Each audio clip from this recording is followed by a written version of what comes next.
Her name was Charlotte Avery, and for nearly 20 years, she had been the steady force behind Redmond and Lowell, a prestigious law consultancy firm nestled in the heart of Boston.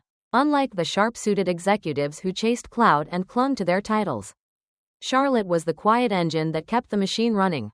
At 52, she had survived economic downturns, leadership shakeups, and more than one near collapse of the company's core divisions, all without ever demanding the spotlight. She wasn't loud, she didn't chase applause, but every internal policy that had protected the firm during crises, Charlotte wrote it. Every culture initiative that kept the staff from burning out, she spearheaded it. People often said she had the calm of a surgeon and the wisdom of someone who'd read the manual before it was even written. Her role as chief people strategist was more than just a job, it was her legacy. Then came Nathan Ellis, a 36-year-old disruptor from the tech world, recently appointed CEO by a board eager to modernize. From the moment he stepped through the doors of Redmond and Lowell, everything changed, and not for the better. It started on a Tuesday morning, the kind where the sky looked as unsure as Charlotte felt walking into the office. She had barely set her bag down when her assistant, Lily, entered with a hesitant look. "He wants to meet, now, alone," she said softly, almost apologetically. Charlotte didn't need to ask who he was. Nathan Ellis had been the center of whispered conversations and side glances since the day he walked into Redmond and Lowell. Dressed in minimalist designer suits and armed with buzzwords, he was all glass and gloss. At just 36, he had the confidence of a man who had never tasted real failure, and the recklessness of someone who thought experience was overrated. Charlotte adjusted the cuffs of her navy blue blazer, straightened her spine, and walked toward his office. She had prepared notes to discuss retention initiatives, DAI progress, and pending compliance upgrades, but the moment she stepped in, she knew it wouldn't be that kind of meeting. Nathan didn't look up from his laptop. "Charlotte Avery," he muttered flatly, still typing. "You've been here what? 18, 19 years? 19 this May," she answered. He gave a curt nod. "Right, legacy tenure, legacy compensation." Then, without so much as a glance in her direction, he dropped the hammer. "You're overpaid for what you do. Starting next pay cycle, we're adjusting your salary down by 30%. There it was, delivered without emotion, explanation, or even eye contact, like reading numbers off a spreadsheet. Charlotte paused. The weight of the insult didn't hit all at once. It moved slowly, like cold air seeping under a locked door. Still, she didn't flinch. She smiled, gently, deliberately. Understood. She turned, walked out, and didn't say another word. But as she made her way down the corridor, past portraits of founding partners and framed awards she had once helped win, something inside her snapped, not in rage, not even sadness, but in clarity. This wasn't personal, it was far worse. To Nathan Ellis, she wasn't even a person. She was a cost, a relic, a line item he could erase without consequence. And that was his first mistake. Over the following days, the air around Charlotte grew colder. Her office was reassigned without notice. A younger woman, Isabella, with no HR experience, was seated at her desk by the time she returned from lunch. "Oh, didn't they tell you?" Isabella chirped. "I'm the new executive liaison. Mr. Ellis wanted me closer." No one said it aloud, but everyone knew. Charlotte had been pushed to the margins. Her new desk, next to the noisy copier, under a flickering light. Her calendar, cleared of leadership meetings, now filled with basic admin requests she hadn't handled in over a decade. But she didn't complain, not once. While Nathan thought he had effectively silenced her, Charlotte was doing what she did best, watching, documenting, noting every misstep, every compliance gap, every reckless shortcut. Isabella, eager to impress, was granted back-end access to employee records, contracts, payroll permissions, things she neither understood nor respected. She took screenshots of confidential documents, forwarded sensitive data without encryption, and called Charlotte, Chuck, in front of interns. Charlotte said nothing. She didn't need to speak. She needed time. She started arriving earlier, staying later, quietly downloading backups of internal policies she had authored, archiving communications, tracking access logs, watching who entered which systems and when. The infrastructure Nathan was now abusing? She had built it. Every safeguard, every fail-safe, every protocol, they were hers. And now, they would become her arsenal. It wasn't revenge. It was preparedness. Because Nathan had made a dangerous assumption that someone who doesn't fight back is someone who doesn't fight at all. But Charlotte had survived boardroom betrayals, legal showdowns, and cultural overhauls. She wasn't just a survivor. She was an architect, and architects don't burn buildings, they remove the foundation, brick by brick. What Nathan failed to realize was this: Charlotte had never needed the title. She was the infrastructure. Then came the final insult. At a company-wide meeting, Nathan stood in front of the entire staff, sleeves rolled to his elbows like a man at the helm of something brave and visionary. As part of our recalibration, he said with a smug grin, we've identified roles that are outdated, no longer aligned with our forward-facing strategy. He didn't say her name. He didn't have to. Eyes turned toward Charlotte, faces she had once coached through personal crises, layoffs, and career crossroads now looked away. This will be Charlotte Avery's final week with us, Nathan continued. We thank her for her service. No handshake, no farewell, not even a signed card. Erased in front of the people she'd carried for nearly 2 decades. Charlotte stood slowly. She didn't tremble. She didn't cry. She nodded once. It's been a privilege, she said calmly, and walked out, each step echoing like a quiet countdown. She didn't cry until she reached the stairwell. Not because of the insult. Because it was finally over. And what came next would change everything. By Thursday, Charlotte was no longer on the company directory. Her email access still worked, but only partially. She could see incoming messages but couldn't respond to any of them without hitting a permissions error.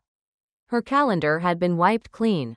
Still, she came in early. Still, she stayed late. What no one realized, not even Nathan Ellis in all his arrogant certainty, was that Charlotte had anticipated this moment long before he set foot in Redmond and Lowell. She had built an internal contingency framework called Project Athena, initially designed for crisis events like fires, data breaches, or executive resignations. It was discreet, invisible unless activated, and only 2 people knew how to run it: Charlotte and her longtime systems partner, Milo Nguyen, head of IT infrastructure. Milo was sharp, loyal, and careful. He had seen the writing on the wall as soon as Nathan started slashing departments and promoting influencers over experts. So when Charlotte sent him a single-line message, Athena Phase 1, he didn't question it. He initiated the silent cleanup, metadata traces scrubbed, backup files encrypted, admin privileges rerouted. Meanwhile, Charlotte drafted her final contribution to Redmond and Lowell, a legal memo that read like poetry for those who understood its subtext. Effective immediately. I withdraw all personal liability from system architectures, organizational strategies, and operational frameworks designed, deployed, or executed under my leadership. Access and privileges previously granted under my authority are null unless renewed by mutual agreement. Charlotte Avery, former chief people strategist. That night, she packed the rest of her belongings into a box, took one last look around the dim hallway outside her makeshift desk, and walked out, her footsteps calm, deliberate. She didn't take anything that wasn't hers. She didn't erase files or sabotage networks. That would have been petty. Instead, she removed herself and the invisible structure she had spent 19 years maintaining. The unraveling began 72 hours later. On Monday morning, Nathan stormed into the IT department, red-faced and rattled. Why is payroll down? He barked. No one could answer. The interface was fine, but the back-end processes had stopped syncing with the compliance verification software. The biometric login system couldn't validate executive credentials. HR records were intact, but frozen. Inaccessible. New hires couldn't be onboarded. Contractors couldn't be paid. Benefits were stuck in mid-processing limbo. And worst of all, no one had admin clearance to override the freeze. Nathan blamed bugs. Then the legal team pointed out that critical audit trails were now unreadable, scrambled with encrypted identifiers that didn't match any active user. That afternoon, 6 employees resigned quietly. By Wednesday, it was 12. By Friday, it was 26, including 3 of the 5 remaining senior managers. They didn't leave with noise. They left like Charlotte had, cleanly, intentionally, and almost all of them had one thing in common. Charlotte had mentored them at some point in their careers. Nathan couldn't understand it. Why are they leaving now? He asked in a tense executive huddle.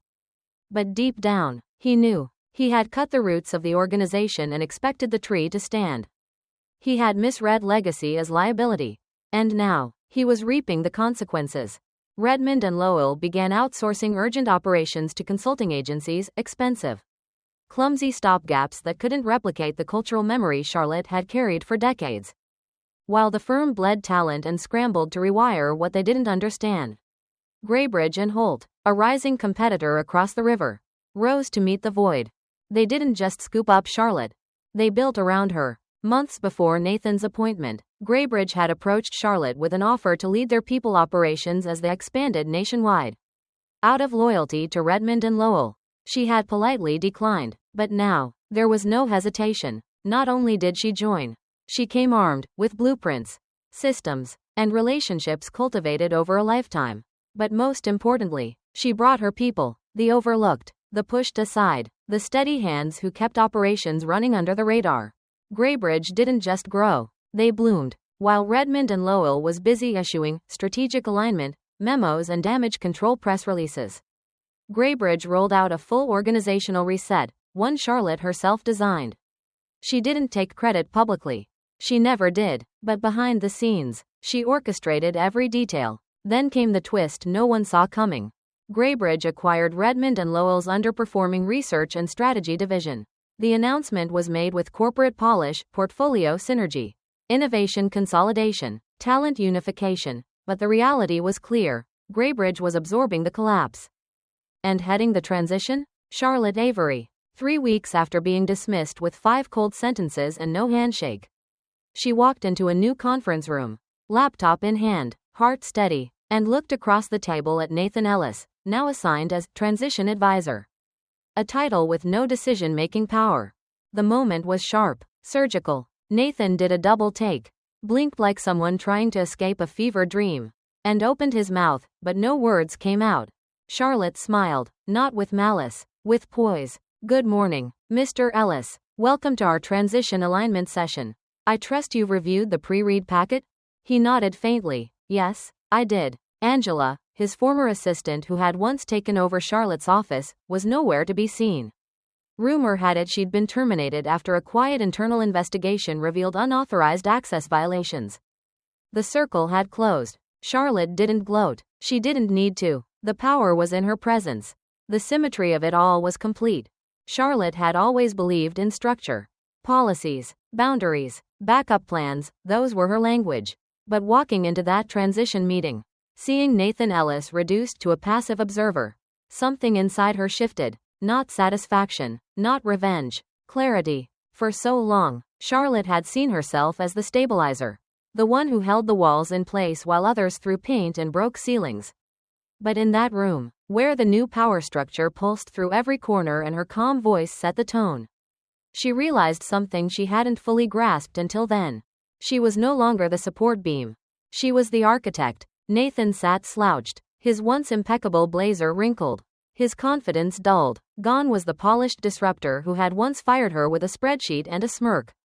In his place was a man who finally understood what he'd lost, but far too late to recover it. And Charlotte? She wasn't here for vengeance.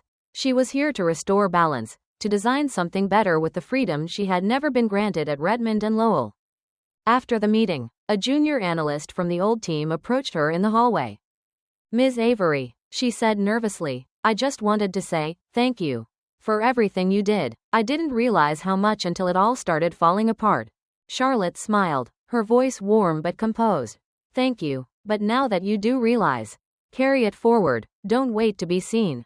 Take your space." And that became her new purpose, not just to lead, but to lift. She wasn't interested in building a kingdom. She was interested in building infrastructure that would hold others long after she had stepped away.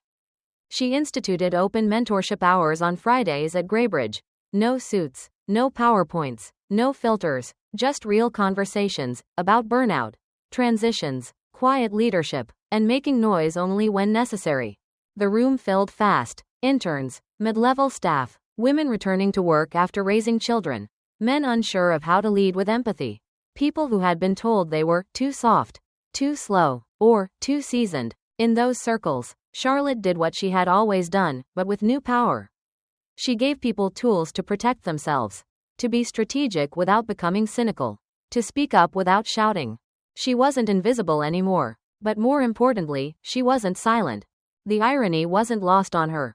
At Redmond and Lowell, she had held her tongue to preserve peace. At Greybridge, she spoke to build peace. Her voice, once reserved and carefully measured, had become a blueprint, and people listened. In the months that followed, Greybridge didn't just stabilize, they soared. Turnover dropped, morale climbed, cross-functional teams began collaborating naturally. New policies came into play, ones that protected flexibility, encouraged transparency, and valued lived experience just as much as innovation. And through it all, Charlotte's presence became a symbol, not of rebellion, but of realignment. One afternoon, she received a simple, handwritten letter in the mail. No return address. I was wrong. I didn't know what I was dismantling.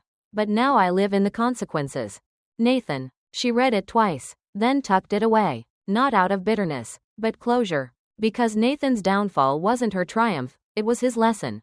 And her rise? It had nothing to do with revenge. It had to do with being seen. Finally, for all the things she had held together. Quietly, steadily, Charlotte didn't speak of the letter to anyone. She didn't need to, because each day she walked through Greybridge's sunlit atrium, where her team met for morning stand-ups and coffee chats. She saw the impact of her work written across real lives, not numbers, not projections, people. She had become the mentor she had once needed.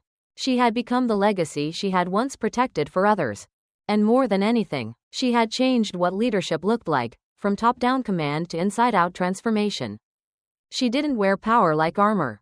She wore it like confidence, unapologetic, humble, anchored. People stopped her in the hallway. They asked for advice, yes, but also for perspective, for calm, for direction. Charlotte Avery wasn't a relic. She was the future written in wisdom. And she intended to share it, one quiet revolution at a time.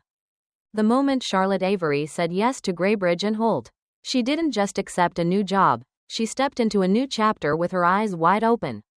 It was a fresh beginning. But unlike the past, she wasn't coming in to preserve. She was coming in to create. Her official title? Chief People Officer. But her mission reached far beyond HR metrics and org charts. She had been hired not just to fix, but to reimagine. Greybridge wasn't another legacy firm chasing relevance. They were in the midst of a cultural transformation. And they had chosen her to lead it. For the first time in years, Charlotte didn't feel like she was holding a crumbling structure together with duct tape and late nights. She felt like she was laying bricks in the sunlight. Her first major move? She created a program called Second Bloom. It wasn't flashy. It didn't come with marketing campaigns or internal posters. It started as a quiet initiative, one email sent out to staff with the subject line: "Leadership isn't limited by age. Legacy isn't a liability." Second Bloom was designed for women over 40, those who had been passed over for promotions, those returning to the workforce after caregiving, and those silently wondering if they were too late to lead. The sessions were part mentorship, part strategy lab, and entirely safe space. The response was overwhelming. Applications poured in within 48 hours. Some wrote heartfelt letters. Some walked into Charlotte's office in tears, whispering, "I didn't think anyone still believed in us." Charlotte led the first cohort personally. She didn't lecture. She listened. She shared her own scars, quietly, honestly. She taught negotiation not as a battle, but as a boundary. She reframed burnout as misaligned expectations. And she reminded them, "You are not fading, you are just flowering differently." The ripple effect spread across Greybridge. Younger employees began asking if they could audit the sessions, just to learn how these women navigated corporate landmines with grace. Directors requested one-on-ones to borrow her lens on rebuilding trust in their teams. Executives who had once dismissed HR as soft skills central now invited Charlotte to strategy meetings first, not last. And amid all this growth, she didn't forget the people who had walked out of Redmond and Lowell when she did. Over coffee and late-night calls, she slowly brought them in, one by one, not just because she trusted them, but because she believed in their stories. Her former compliance officer was now Greybridge's head of risk strategy. The senior HR generalist she mentored, now leading a full team. Even Milo, the quiet IT genius who had helped trigger the Athena protocol, now oversaw enterprise systems across 3 regional offices. They didn't just survive the storm. They became the new architects. And Greybridge? They weren't just winning market share. They were becoming a case study. An HR trade magazine published a piece titled, "The Silent Architect: How One Woman Rebuilt Culture from the Inside Out." They never mentioned her by name, at her request, but everyone in the industry knew who it was. One morning, Charlotte stepped into a team huddle and was surprised to find a standing ovation waiting. Someone had printed the article and taped it to the wall. Underneath, someone had scrawled, "We are the roots she planted." She blinked away tears she didn't expect to shed, not because she needed the applause, but because she realized, for the first time in a long time, she felt safe to be seen. Later that week, she received a call from a recruiter with an offer that, just a year ago, might have seemed like the dream: a national firm, triple the salary, full autonomy. She didn't hesitate. "I'm honored," she said, "but I'm already doing the work I was meant to do." And she meant it, because what she was building wasn't just profitable. It was generational. It wasn't just about retention. It was about resilience. And it wasn't just about proving anyone wrong. It was about proving that leadership rooted in integrity and empathy could still win, especially when the noise had faded and only the substance remained. Charlotte's office had no golden plaques or walls lined with certificates. Instead, there was a single frame on her desk, a photo of her first-second Bloom cohort. Arms linked, standing in a circle beneath the sunlight pouring through the Greybridge rooftop terrace. Below it, a quote: "Legacy isn't what you leave behind. It's what continues to grow because you stayed long enough to plant it." There was a quiet kind of strength in Charlotte now, one that couldn't be shaken by titles, stripped by corporate restructuring, or dimmed by ageist whispers. For the first time in nearly 2 decades, she wasn't bracing for someone else's agenda. She was defining the agenda. But growth didn't come wrapped in grand applause or promotional announcements. It came in moments, small, powerful moments that revealed how far she'd come. Like the day a 20-something data analyst nervously knocked on her door after hours. Her name was Rena, bright, curious, wildly talented but unsure of herself. She had heard about Second Bloom and wanted to know, "Is there a version of this for us? We're still figuring it all out." Charlotte closed her laptop, gestured to the chair across from her, and smiled. "There should be," she said, "and maybe we build it together." They called it First Light, a mentorship lab for early career professionals learning how to navigate systems with intention instead of fear. Charlotte co-designed the curriculum with Rena and others like her. It wasn't hierarchical. It was collaborative. Instead of telling them what leadership looked like, Charlotte asked, "What kind of leadership do you want to become?" She watched them light up, not because they were being instructed, but because they were being invited. That was the secret to growth. It didn't mean more control. It meant more release. And that was Charlotte's most profound transformation. She had spent her early career fighting to be heard in rooms that weren't designed to hear her. She had held her tongue, swallowed insults, and carried the emotional weight of people who relied on her but rarely thanked her. Now, she no longer carried it. She shared it. Each month, she held open office hours, not for the executives, but for the people often overlooked: administrative assistants, part-time staff, employees returning from medical leave. She learned their names. She remembered their stories. Because Charlotte hadn't forgotten what it was like to be erased in broad daylight. She hadn't forgotten what it was like to be told she was outdated by a man who never once asked what she actually did.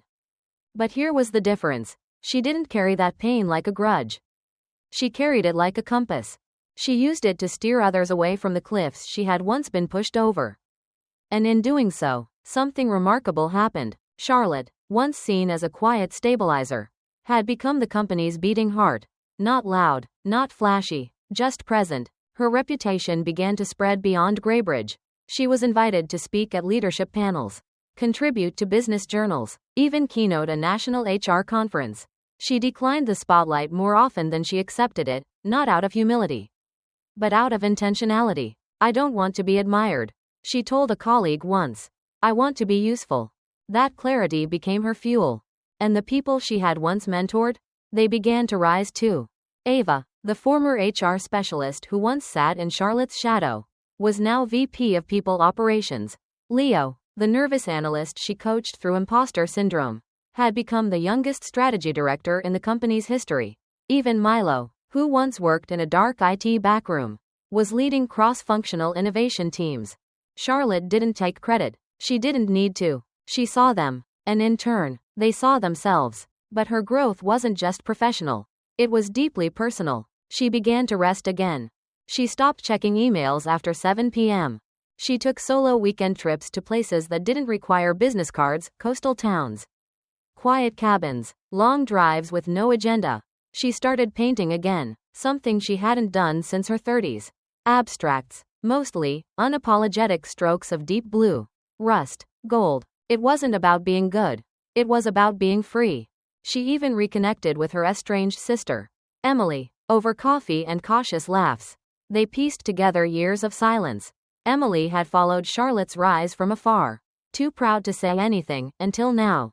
"I thought you'd forgotten where you came from," she admitted one night. "I didn't," Charlotte replied gently. "I just couldn't carry both their expectations and our history."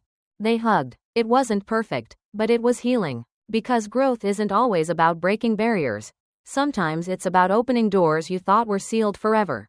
Charlotte had opened many, and with each one, she became not just stronger, but softer.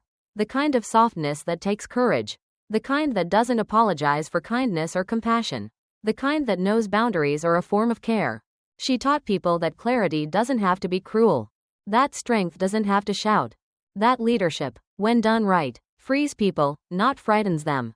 And maybe that was her greatest growth of all. She didn't just evolve professionally. She evolved fully. The woman once dismissed as legacy weight now carried more weight than ever, only now. It was choice, not obligation. And that made all the difference. There was a stillness that followed all the noise. A peace Charlotte had never expected but found herself settling into with surprising ease. She had built systems, mentored minds, and redesigned what leadership meant for an entire organization.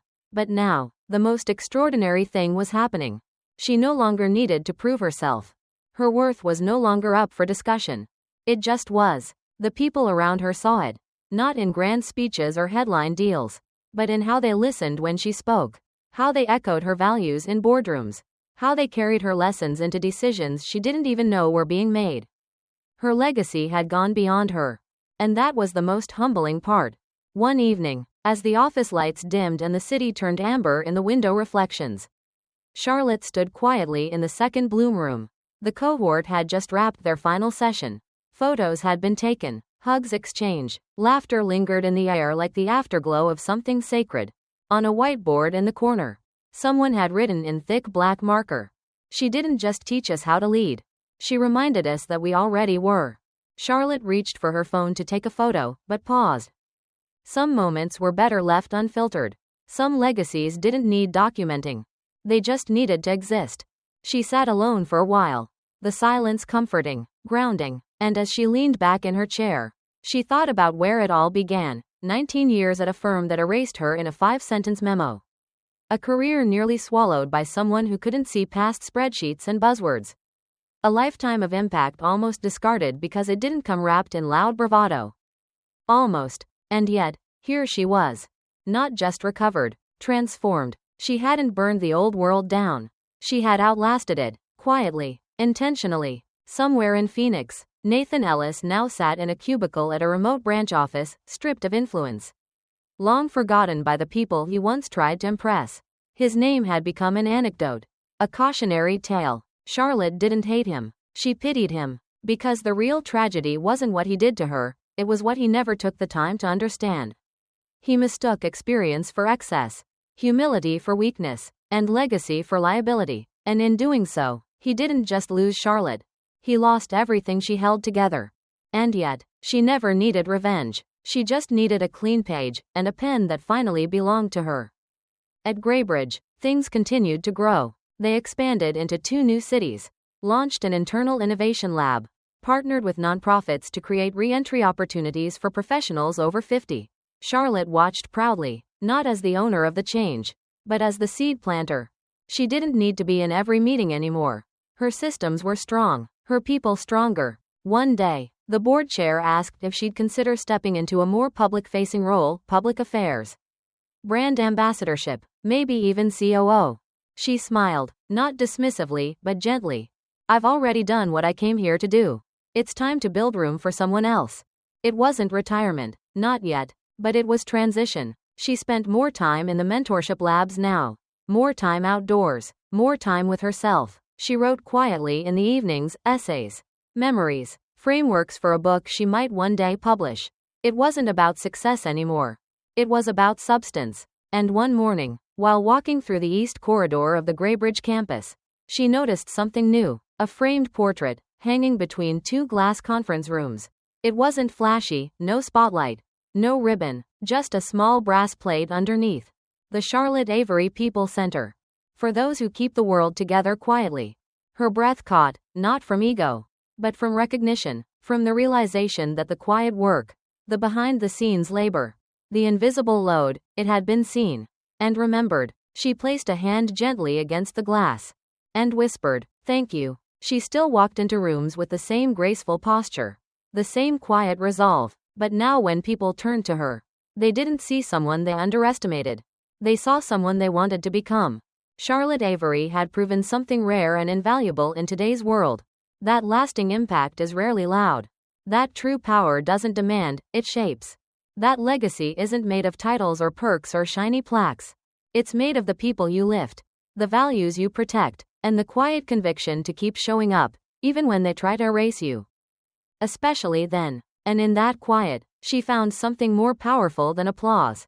She found peace. True leadership doesn't require a title, a spotlight, or a seat at the head of the table. It requires presence, intention, and the quiet courage to keep showing up even when you're underestimated. Charlotte Avery's story reminds us that value isn't always loud, it's often built in silence. Behind closed doors, in systems no one praises until they fall apart. When someone tries to reduce you to a number, a relic, a replaceable cog, the most powerful response is not retaliation, it's redirection. Your worth is not measured by what they see, it's measured by what continues to function, thrive, and grow because of your presence. And if you're ever pushed aside, not for lack of skill but because your strength makes others uncomfortable, let that be your beginning, not your end. Because legacy is not what you leave after you're gone. It's what lives on while you're still here. If you've ever been undervalued, sidelined, or quietly dismissed, pause. Don't shrink. Instead, document your value, track your impact, nurture your allies, and quietly build your next move. Invest in mentorship, even if no one asks you to. Elevate others where you were once overlooked. And most importantly, don't wait for permission to lead. Whether you're 25 or 55, whether they see it or not, your presence shapes the room. Thank you for choosing to listen to this story among thousands of stories out there. Like and subscribe to continue listening to the latest stories.